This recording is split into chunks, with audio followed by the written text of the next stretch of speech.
Selamat pagi adik-adik kelas 8. Perkenalkan, nama saya Lucia Berti. Kalian bisa memanggil saya dengan sebutan Kak Lucia atau Ibu Lucia.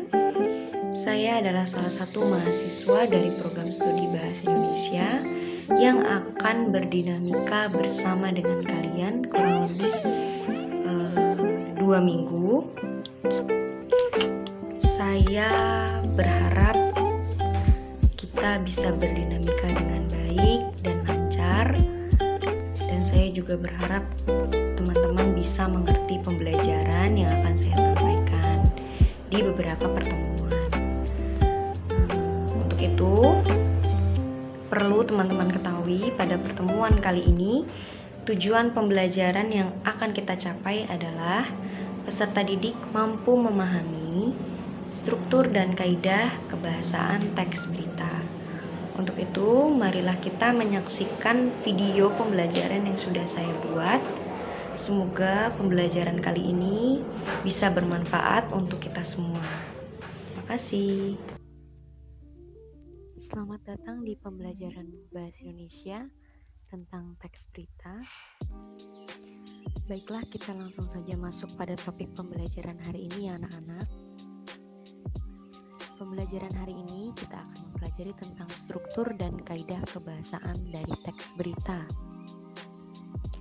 Adapun agenda pembelajaran kita hari ini, yang pertama, mengenal struktur teks berita.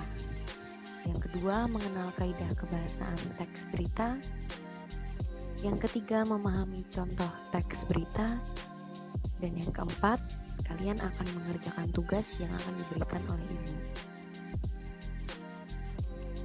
Struktur teks berita terbagi atas 3 bagian. Yang pertama adalah kepala berita. Kepala berita itu sendiri merupakan unsur yang sangat penting dalam sebuah berita karena dapat menentukan isi berita tersebut akan dibaca atau tidak oleh para masyarakat. Kepala berita berfungsi untuk menggambarkan seluruh isi berita secara ringkas. Yang kedua adalah tubuh berita yang berisi peristiwa-peristiwa yang dilaporkan dengan bahasa singkat, jelas, dan padat. Tubuh berita ini biasanya adalah salah satu penjelasan dari kepala berita. Yang ketiga adalah ekor, atau biasa kita sebut ekor berita. Ekor berita berisi keterangan tambahan atau bisa juga berupa informasi tambahan yang tidak sesuai judul. Bagian ini sifatnya opsional, artinya boleh atau tidak ada. Kita langsung masuk ke contoh teks berita. Kabupaten Bekasi ajukan perpanjangan PSBB ke Ridwan Kamil. Ini adalah judul dari teks berita. Liputan6.com. Bekasi, pemerintah Kabupaten Bekasi, Jawa Barat kembali mengajukan perpanjangan status pembatasan sosial berskala besar atau PSBB proporsional ke Gubernur Jawa Barat Ridwan Kamil. Pengajuan tersebut mengingat masa berlaku status serupa sebelumnya telah berakhir. Kita sudah ajukan ke pemerintah Provinsi Jawa Barat untuk memperpanjang PSBB. Proporsional terhitung mulai dari hari ini hingga 14 hari ke depan, kata juru bicara gugus tugas percepatan penanganan COVID-19 Kabupaten Bekasi Alamsyah di Cikarang, Jumat 17 bulan 7 tahun 2020. Keputusan tersebut diambil berdasarkan hasil evaluasi atas meningkatnya kasus konfirmasi positif di wilayah Kabupaten Bekasi pada 14 hari PSBB proporsional sebelumnya. Sepanjang bulan ini, pemerintah daerah mencatat adanya lonjakan kasus positif dengan jumlah kasus baru mencapai 66 yang mayoritas disumbang oleh klaster kawasan industri. Sumber dari liputan6.com. Selanjutnya, kita akan memerinci dari teks berita tersebut mana yang termasuk kepala berita, tubuh berita, ataupun ekor berita. Yang pertama adalah kepala berita. Kepala berita umumnya berada di awal paragraf atau paragraf pertama, yaitu liputan6.com.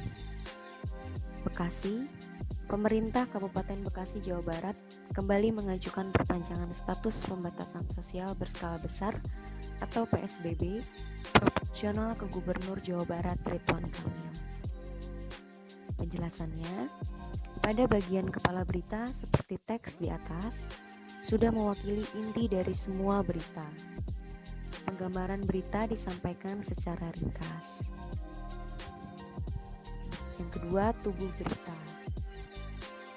Tubuh berita dari teks berita yang sudah kita baca itu terdapat pada paragraf kedua dan ketiga. Pada bagian tubuh berita, teks tersebut merupakan penjelasan dari kepala berita yang dilaporkan dengan bahasa singkat, jelas, dan padat. Dan yang ketiga, ekor berita. Di dalam contoh teks berita di atas atau kutipan teks berita di atas, teks tersebut termasuk dalam bagian ekor berita karena penulis hanya ingin memberikan keterangan tambahan terkait inti berita yang sudah disampaikan. Hal ini tidak mempengaruhi inti berita. Jadi, kehadirannya bisa ada atau tidak. Selanjutnya adalah kaidah kebahasaan teks berita. Dalam teks berita terdapat 6 kaidah kebahasaan. Yang pertama, penggunaan bahasa bersifat standar atau baku. Yang kedua, penggunaan kalimat langsung sebagai variasi dari kalimat tidak langsungnya. Yang ketiga, penggunaan konjungsi bahwa yang berfungsi sebagai penerang kata yang diikutinya. Yang keempat, penggunaan kata kerja mental atau kata kerja yang terkait dengan kegiatan dari hasil pemikirannya. Yang kelima, penggunaan fungsi keterangan waktu dan tempat sebagai konsekuensi dari perlunya kelengkapan suatu berita yang mencakup unsur kapan dan di mana. Dan yang terakhir, yang keenam, penggunaan konjungsi temporal atau penjumlahan seperti kemudian, sejak, setelah, awalnya, dan akhirnya. Kita akan membahas satu persatu mengenai kaidah kebahasaan teks berita. Yang pertama, penggunaan bahasa bersifat standar atau baku. Hal ini untuk menjembatani pemahaman banyak kalangan. Bahasa standar lebih mudah dipahami oleh kalangan umum. Bahasa-bahasa yang bersifat populer ataupun yang kedaerahan sebaiknya dihindari. Adapun pengertian dari kata baku adalah kata yang cara pengucapan dan penulisannya sesuai dengan kaidah-kaidah kebahasaan. Sedangkan kata tidak baku adalah kata yang cara pengucapan dan penulisannya tidak sesuai dengan kaidah-kaidah kebahasaan. Berikut contoh kata baku dan tidak baku. Selanjutnya yang kedua adalah penggunaan kalimat langsung sebagai variasi dari kalimat tidak langsungnya. Kalimat langsung ditandai oleh dua tanda petik ganda dan disertai keterangan penyertanya. Penggunaan kalimat langsung terkait dengan pengutipan pernyataan-pernyataan oleh narasumber berita. Untuk lebih memahaminya, kita baca contohnya. Masyarakat, wisatawan, dan pendaki tidak diperbolehkan mendaki dan beraktivitas dalam radius 2 km dari kawah Gunung Slamet, paparnya.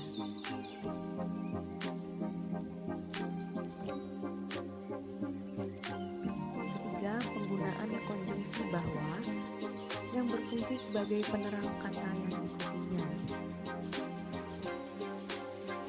Hal ini terkait dengan perubahan bentuk kalimat langsung menjadi kalimat tidak langsung. Contohnya, sejumlah staf Apel Manado mengatakan bahwa kepala Apel Manado sudah pulang. Jadi yang menandakan kalau kalimat tersebut bukan kalimat langsung ditandai dengan kata atau konjungsi bahwa. Yang keempat, penggunaan kata kerja mental. Penggunaan kata kerja mental atau kata kerja yang terkait dengan kegiatan dari hasil pemikiran. Kita lihat contohnya. Mereka memikirkan solusi untuk bisa keluar dari peristiwa-peristiwa yang memilukan itu. Yang kedua, warga membayangkan seandainya hujan itu kembali turun dengan terus-menerus. Dari kedua contoh di atas, ditandai dengan kata memikirkan, membayangkan, berasumsi, berpraduga, berkesimpulan, dan beranalogi. Kata-kata tersebut merupakan kata dari kegiatan dari hasil pemikiran. Yang kelima, penggunaan fungsi keterangan waktu dan tempat. Penggunaan fungsi keterangan waktu dan tempat sebagai konsekuensi dari perlunya kelengkapan suatu berita yang mencakup unsur kapan dan di mana. Contohnya, yang pertama, sekitar pukul 12.45, langit Riau tampak mendung. Dari contoh pertama ini yang menandakan keterangan waktu dan tempat adalah pukul 12.45 WIB dan kota Riau yang dijelaskan pada contoh pertama. Contoh yang kedua, gempa dengan kekuatan 5,4 skala Richter menerjang Maluku pagi ini. Yang menandakan kata keterangan waktu adalah kata pagi ini. Sedangkan yang menunjukkan kata keterangan tempat adalah daerah Maluku. Selanjutnya yang terakhir, penggunaan konjungsi temporal atau penjumlahan. Penggunaan konjungsi temporal atau penjumlahan seperti kemudian, sejak, setelah, awalnya, dan akhirnya. Hal ini terkait dengan pola penyajian berita yang umumnya mengikuti pola kronologis atau urutan waktu. Sebagai contoh, sekitar pukul 12.45 WIB, Sabtu tanggal 13 bulan 3 2014, langit Riau tampak mendung. Tak lama kemudian, hujan yang diharapkan semua masyarakat akhirnya pun turun. Hujan yang turun di siang bolong ini memang tidak terlalu deras. Contoh yang kedua, itu lokasinya masuk perkampungan. Jadi kita melalui Jalan Fatmawati Raya, kemudian masuk Jalan Cipete, dan masuk Jalan Haji Ciri, kata petugas pemadam kebakaran Sudin Jakarta Selatan, Dendi. Kita masuk ke langkah-langkah menulis berita. Adapun 4 langkah-langkah dalam menulis berita. Yang pertama, menentukan sumber berita. Yang dimaksud di sini, seorang penulis berita itu harus mampu mengetahui sumber mana yang akan saya ambil, sumber berita apa yang akan saya jadikan sebuah teks berita. Yang kedua, mendatangi sumber berita. Untuk memperjelas atau melengkapi data-data ketika akan membuat teks berita, penulis berita perlu mendatangi sumber berita untuk menambah informasi yang diperlukan. Yang ketiga, mencatat fakta-fakta penting. Sebagai penulis berita, perlu terjun langsung ke tempat di mana terjadinya sebuah berita yang akan disampaikan. Nah, ketika seorang penulis tersebut sudah terjun ke lapangan, mereka perlu mencatat fakta-fakta penting yang terjadi di lapangan untuk memperjelas sebuah teks berita, karena di dalam sebuah berita itu bersifat aktual dan faktual. Untuk itu, para penulis berita mampu mencatat fakta-fakta penting yang terjadi di lapangan. Langkah yang keempat, mengembangkan catatan menjadi teks berita yang utuh dengan memperhatikan struktur dan kaidah-kaidahnya. Itu yang sudah tadi kita pelajari sebelumnya ya.